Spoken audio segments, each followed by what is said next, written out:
ಜೈವಿಕ ತಂತ್ರಜ್ಞಾನ ಕ್ಷೇತ್ರದಲ್ಲಿ ಖಾಸಗಿ ಪಾಲುದಾರಿಕೆ ಹೆಚ್ಚಿಸಲು ಅಗತ್ಯ ಕ್ರಮ ಕೈಗೊಳ್ಳುವಂತೆ ವಿಜ್ಞಾನ ಮತ್ತು ತಂತ್ರಜ್ಞಾನ ಸಚಿವ ಡಾಕ್ಟರ್ ಜಿತೇಂದ್ರ ಸಿಂಗ್ ಅಧಿಕಾರಿಗಳಿಗೆ ಸೂಚಿಸಿದ್ದಾರೆ.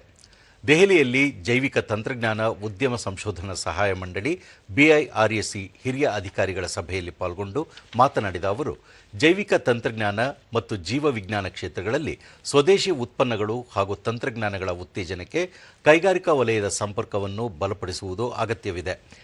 ಇದರಿಂದ ಸಂಶೋಧನೆ ಮತ್ತು ಅಭಿವೃದ್ಧಿ ಹಂತದಲ್ಲಿರುವ ಆವಿಷ್ಕಾರಗಳನ್ನು ವಾಣಿಜ್ಯೀಕರಣಗೊಳಿಸಲು ಸಾಧ್ಯವಾಗಲಿದೆ ಎಂದು ತಿಳಿಸಿದರು. ಜೈವಿಕ ತಂತ್ರಜ್ಞಾನದ ನವೋದ್ಯಮಗಳೊಂದಿಗೆ ಹೂಡಿಕೆದಾರರ ಸಂಪರ್ಕ ಕಲ್ಪಿಸುವುದು ಅಗತ್ಯವಾಗಿದೆ. ಜಾಗತಿಕ ಮಟ್ಟದ ಸಾಮರ್ಥ್ಯ ಕೇಂದ್ರಗಳನ್ನು ಜೈವಿಕ ತಂತ್ರಜ್ಞಾನ ಕ್ಷೇತ್ರದೊಂದಿಗೆ ಸಂಯೋಜಿಸುವುದು, ತಂತ್ರಜ್ಞಾನ ಆಧಾರಿತ ಕಾರ್ಯಗಳಿಗೆ CRS ಅನುದಾನವನ್ನು ಕಲ್ಪಿಸುವುದು ಸೇರಿದಂತೆ ಹಲವು ಮಹತ್ವದ ವಿಷಯಗಳನ್ನು ಸಭೆಯಲ್ಲಿ ಚರ್ಚಿಸಲಾಯಿತು ಎಂದು ಹೇಳಿದರು.